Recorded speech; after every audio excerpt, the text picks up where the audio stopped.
Hey folks, welcome to episode 8 of this Let's Play series of Remnants of the Precursors. This is a tutorial series, and now we're kind of getting to the point where I think I've demonstrated most of the basic systems of the game, and I've given you an insight into some of the basic early strategies and early strategies for starting out, how to get your colonies going. We've really got through some of the important stuff.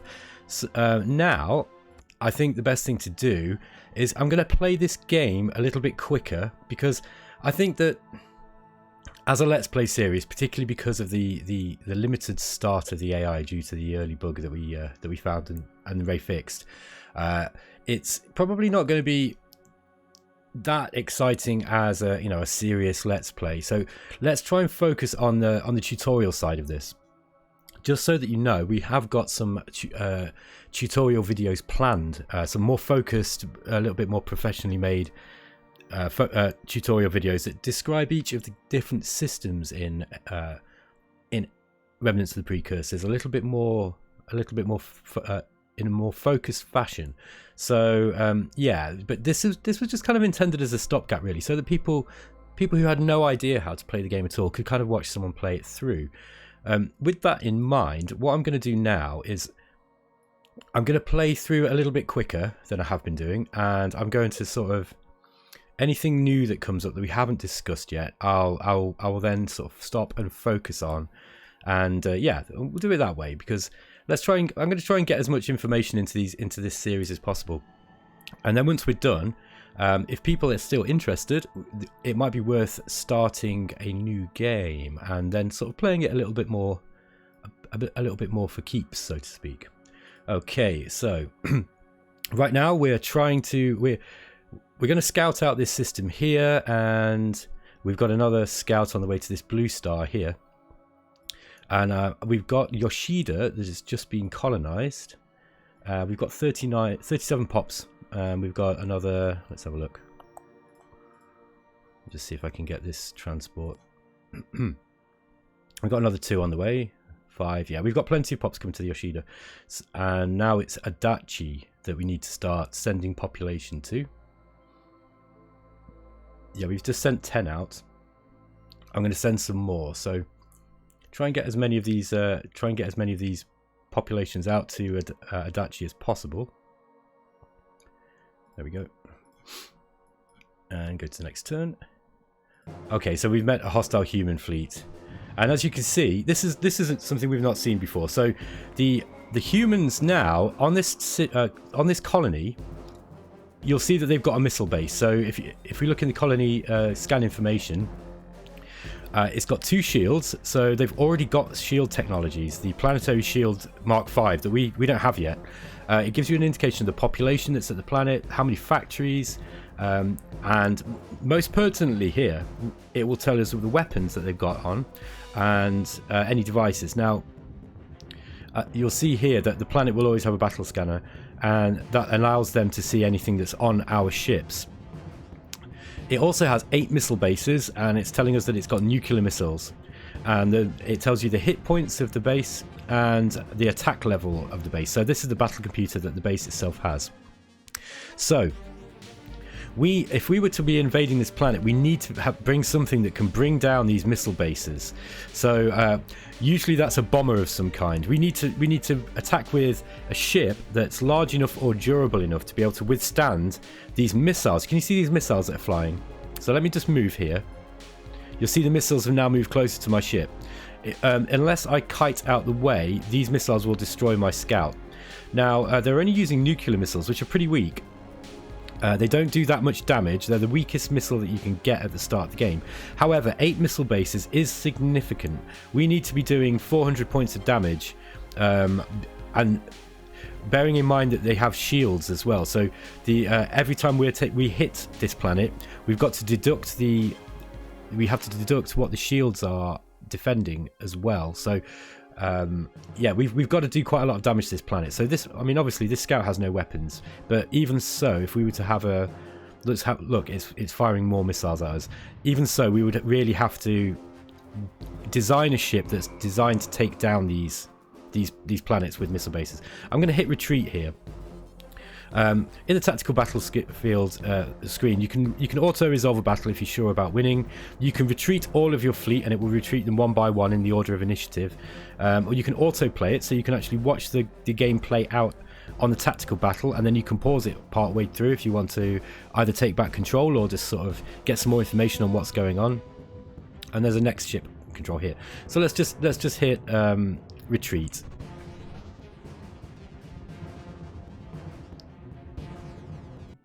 Okay, so we did actually get to explore Earth. So we actually explored that system there. There's a saying on Earth that war is inevitable, but we learned long ago that it never comes true when prosperity reigns. Let us join together in pursuit of that prosperity. Shall we begin at 100 BC per year? Yes. Let's get some trade with the humans. Now, okay, so we've actually started upgrading our missile bases to use Hyper-V rockets. So we've got one missile base on Sato. I was saying how just getting one base at least as a minimum on your planets is really important, so that it prevents this situation where one of your neutral neighbors can just bring a fleet of ships over your system and start bombarding them. It doesn't automatically declare war, so they can actually do that, and it's really annoying. So yeah, just be aware of that. Okay, so we just want to be sending more population to Adachi. The Aviari ambassador protests our ships trespassing in the Nagai system. So we need to move our ship. So we've got a scout here at Nagai. I was holding that ship. I was looking at this planet because this is the artifact planet, I think. Yeah, and I was hoping to nab that one for myself, but that's not going to happen now. So let's move it, because it's causing a diplomatic incident with the Aviari, and I don't really want that. These guys are... Let's not use the word friends, because we are not friends. However, we do have an NAP. Now let's see what they've got to say for themselves. Looks like we can propose a bigger trade treaty, although we've only just started getting that last one up and running, so... we could propose an alliance.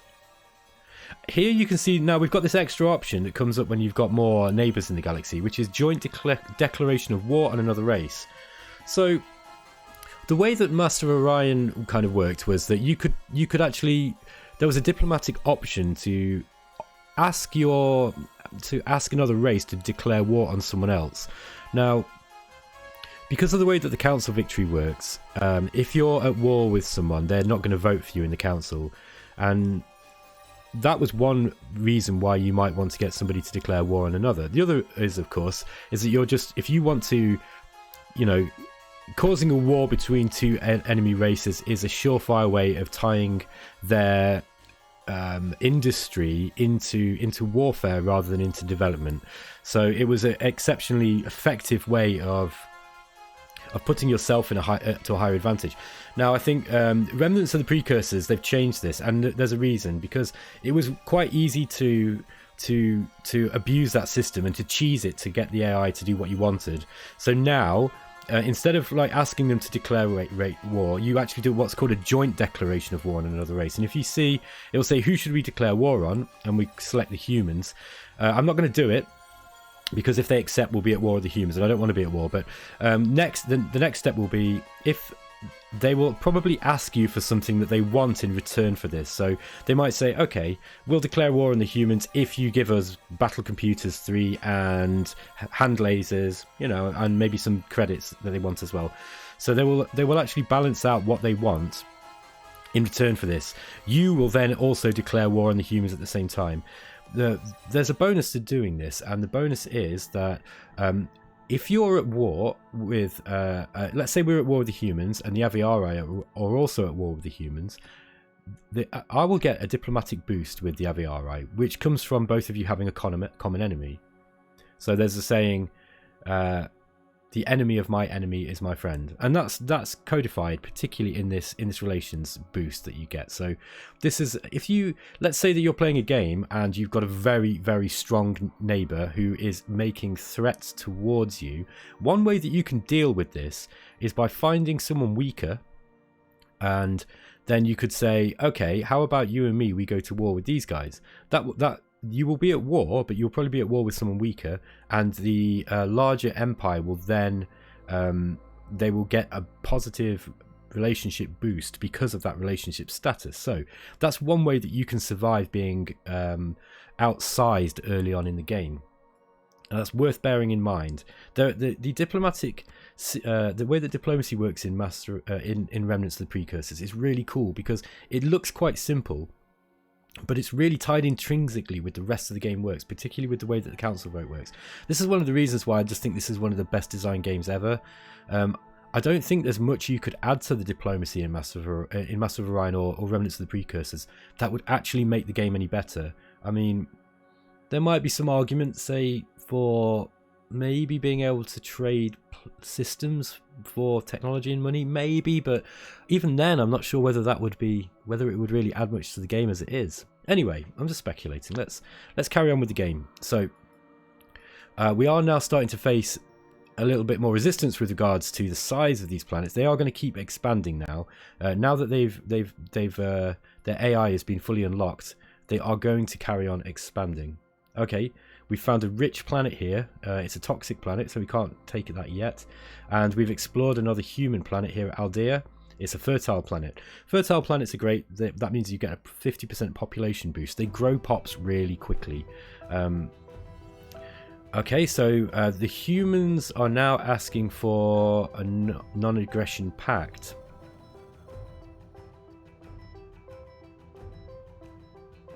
No, I don't want that, and there's a reason. I think for the purposes of the tutorial, that I think we've looked at most of the systems now, and I think the only thing that we've not really looked at is warfare. So I think at some point very soon, it would be good for us to start getting into the combat. So we need to start thinking about who we're going to attack. The Bullrathi might be a good, might be one possible group to go for, although they have better technology than us. Let's just have a look at let's go to the Alkari. That's right. So technology-wise, the Aviare are winning. We've got better technology than the humans and the Bullrathi, apparently. Let's just see what they've got that we haven't. Okay. They've got some propulsion tech we don't have. Although hydrogen fuel cells is worse than one we've already got, and inertial stabilizer I believe that we're researching now, so we don't need either of those. The Bullrathi have personal deflector shield that I want. They've also got nuclear engines. Am I able to research nuclear engines myself? Yes, although it didn't come up on my tech tree last time, if I remember right. No, maybe it did. Okay. We're about to make a breakthrough into Industrial Tech 8. That's going to be good. The more we get into construction tech, the larger our ships can become. So, you know, getting a size boost to your ships is always useful. Being able to jam more weapons into those fighters really makes them more effective. So, yeah, I'm going to start thinking about, once we've got these two planets up and going, we'll start thinking about picking a war target. And just for the purposes of this tutorial, I think it would be good to kind of get into an early war, and I can show you how warfare works. Just, okay, so we've got improved Industrial Tech 8. This reduces our factory construction costs even further. Okay, these are both really, really good technologies in construction. Excuse me. Battle suits is an armor, and it improves the ground combat rolls. If we're going up against the Bullrathi, we need to take this. We need to get as much boost to our ground combat as we can. Automated repair system it automatically repairs your ships when they're in combat by 15% of their total hit points at the end of each turn. If you couple this with high maneuverability and shields, it can make your ships extremely difficult to destroy. I think it's typically large enough that you have to put it on a large ship. But let's say that we want to take out those missile bases we saw at on the human planet. If we create a large ship, put an automated repair system on, a battle computer, and then load it up with the best weapons that we can get and a large amount of nuclear bombs, preferably fusion bombs or something even better, then that is going to do the job. because as you're taking damage, you will take damage from the missiles as they come in, but if you're fast maneuverable enough, or if you've got good shields or ECMs, you're going to take less damage, and any damage that you do take, it gets repaired at a total of 15% of your total hit points. So it's really hard to destroy your ships when they've got this. Typically I would go for auto repair system here. I think I'm just going to check on the manual. Just bear with me a moment, please. So, automated repair system. Where are we? Ba-dum-bum-bum. Okay, so automated repair units, automated repair system as it's called in Remnants Precursors, is level 14 technology, so that puts it in tier 3. Battle suits is level 11. It also puts it in tier 3. Battle suits will come quicker. Also, because we're the Alkari, we don't have to worry quite so much about taking damage. I'm going to go for battle suits. And this might seem like a strange thing to do, but it's important to have some kind of ground combat capability. Okay, so the AVRI now want to increase that trade deal. Let's do that. Anything that gives us more trade with the AVRI is good, because it will also boost our diplomacy with them. You see, now they've gone up to peaceful. It's likely that we'll be able to trade some technology with them. Ah, no, they've got nothing that we've got nothing that they want, sadly. Now the humans have got inertial stabilizer, but we're actually researching that now, and we're close to a breakthrough with inertial stabilizer. So we're also close to that dead environment. Controlled dead environment, which allows us to settle on these dead planets. But let's just go to the expand screen. You'll see here that these yellow markers, these show any planets that we can take with dead tech. Actually, I didn't explain too, but any controlled environment technology that you research allows you to build a colony module that will colonize any system that has an environment that's less tech to research itself, or less tech to colonize. So for example, if we've got dead tech, controlled dead environment, that will allow us to colonize a tundra planet, because tundra are less dangerous. However, toxic is much more difficult to colonize than dead, so we need an extra technology. We need controlled toxic environment in order to be able to take these ones, or the Inferno. Inferno will be, I think toxic might well be more difficult than the Inferno. Let me just double check that. Let's have a look at our Planetology techs.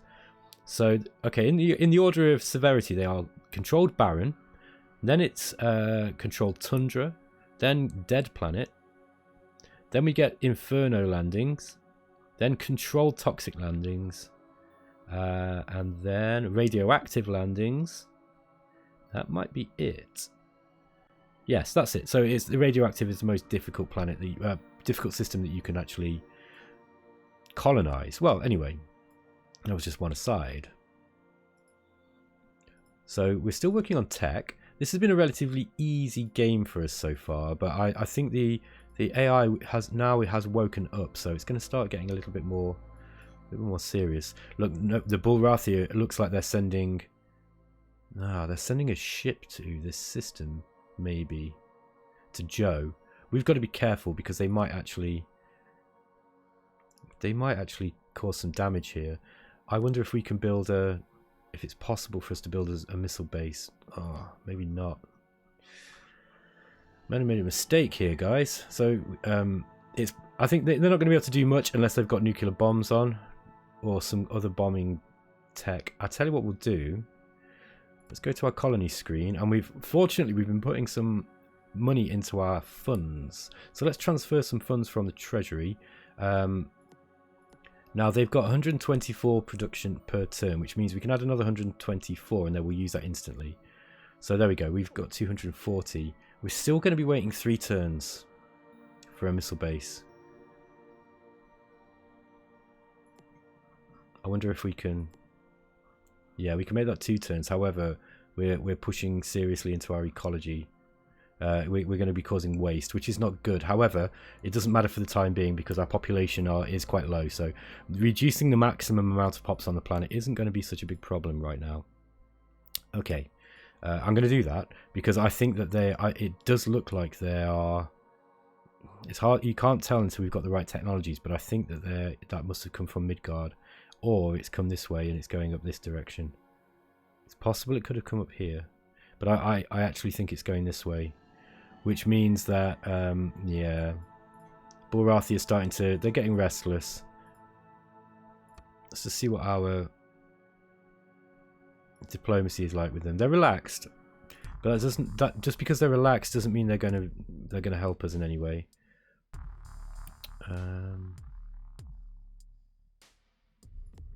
Suppose we could switch. Personal deflector shield would be good. Also, I'd quite like nuclear engines.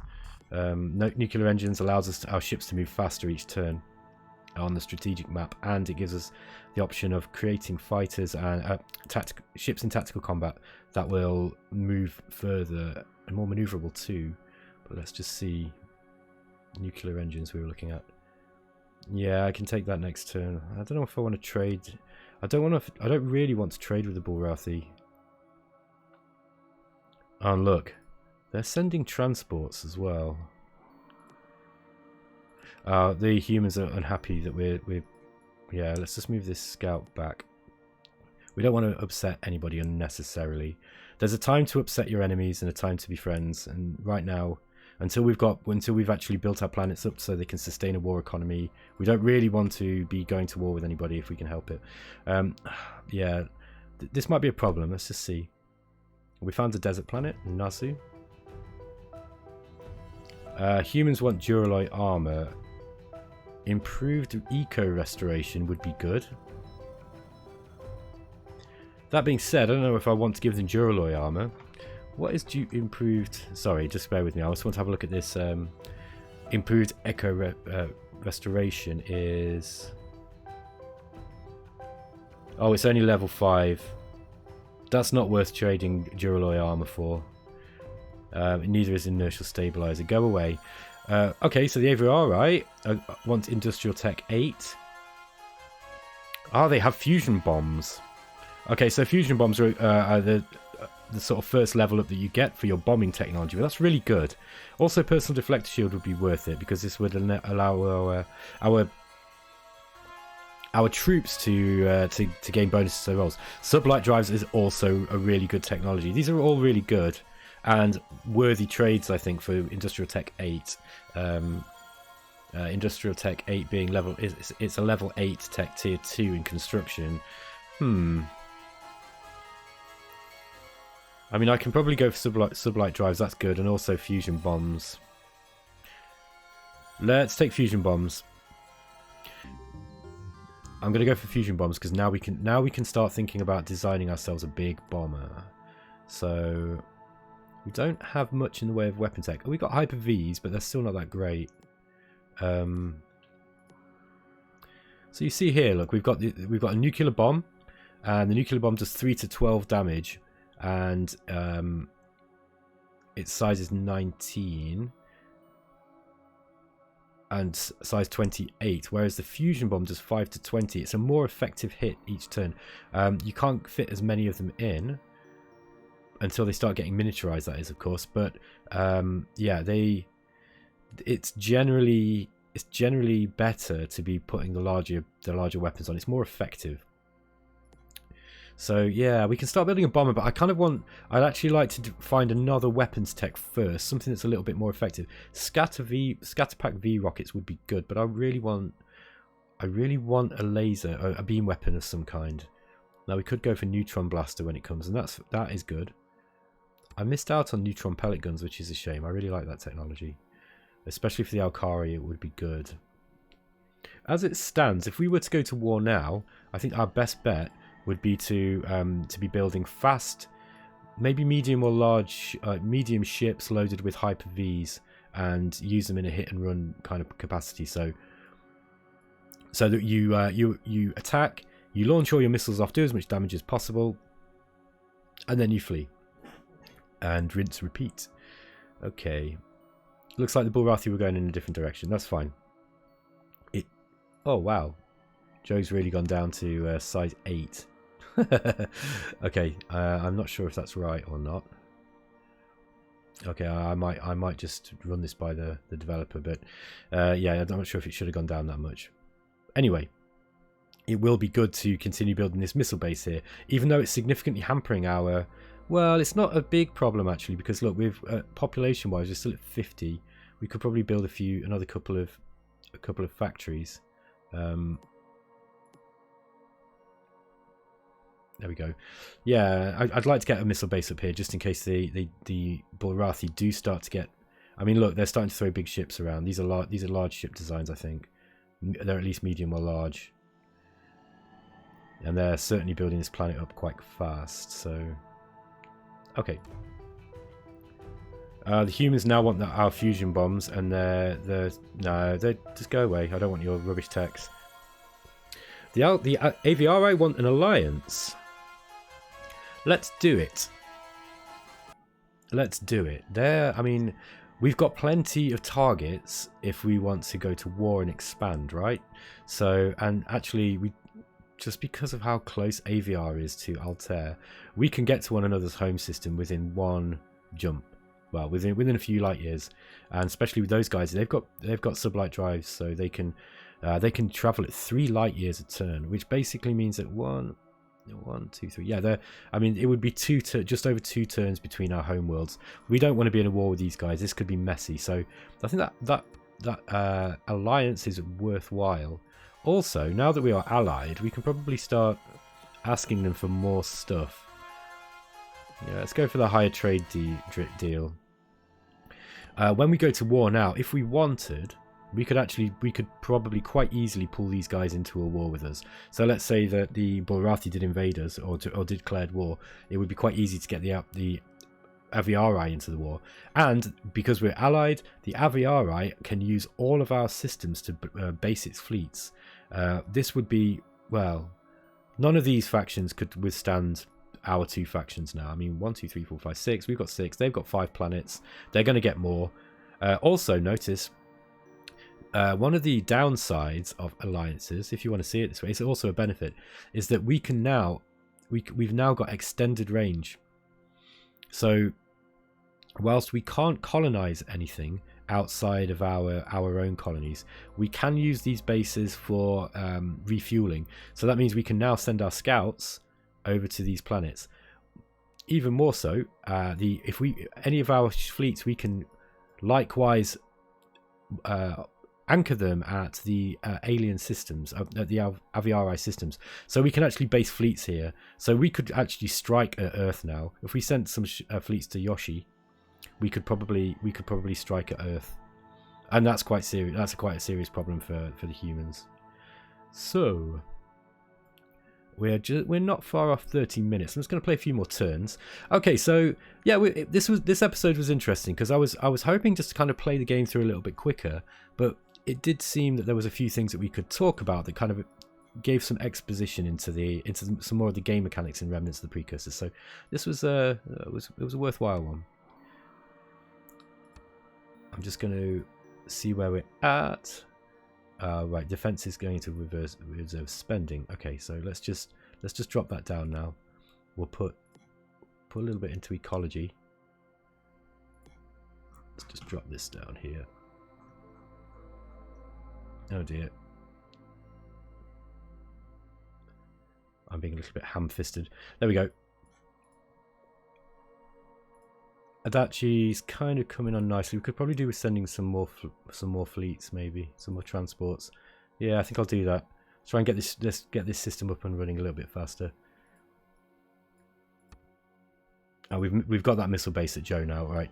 That generally don't want to do this. I guess I panicked a little bit because I saw that the Bulrathi were starting to send ships kind of close to where I was at. Oh no, I don't like that. That's not cool. So let's just start. Let's building the growth back up so we can start getting some more populations at Joe to replace the ones we're sending to Adachi. I think it would be also good to start sending some scouts. So let's build some scouts. I actually might. me just go to the design screen. No, I still only have retros. Once we've got nuclear tech, I'm going nuclear engines. That's what I'm trying to say. Yeah, once I've got nuclear engines, we can upgrade all our ships. Because being able to move quickly across the galaxy is really, really important. It's much easier to respond to threats, and it means you don't have to spend so much money on fleets that are sitting around your system. Missile bases do also provide the same kind of defense, and they're cheaper than ships, I think. Yeah, I think they're cheaper to run than ships. The disadvantage, of course, is that they are static, so they are stuck where they are, where you build them. Just one more word on defenses. We haven't yet got deflector fields. Sorry, planetary defense shields. Planetary defense shields, as we saw, where I think it was Earth that had them. Oh no, it was. Oh, that's interesting. I'm sure that it said that one of these planets had shields. Maybe it wasn't the humans. Okay. I'll have to look at this one after the video. But yeah, so really we want to get some planetary shielding up, because the higher planetary shielding level, the more damage you can deflect. Once you hit planetary shield X, planetary shields 10, whatever, those they actually make you pretty much immune to all the base level weapons that the AI can use. So it can be worthwhile rushing to that technology so that you can make your planets essentially invulnerable to bombardment. Okay, I'm going to end that tutorial episode here. So thanks for watching, guys. I hope you're still enjoying the series. It's starting to get a little bit more interesting now, I think. So we've still got stuff to look at with regards to combat and ship design. So hang on, stay on board, and if you're enjoying it, let me know in the comments. If you don't like it, let me know in the comments, and I'll see you in the next one.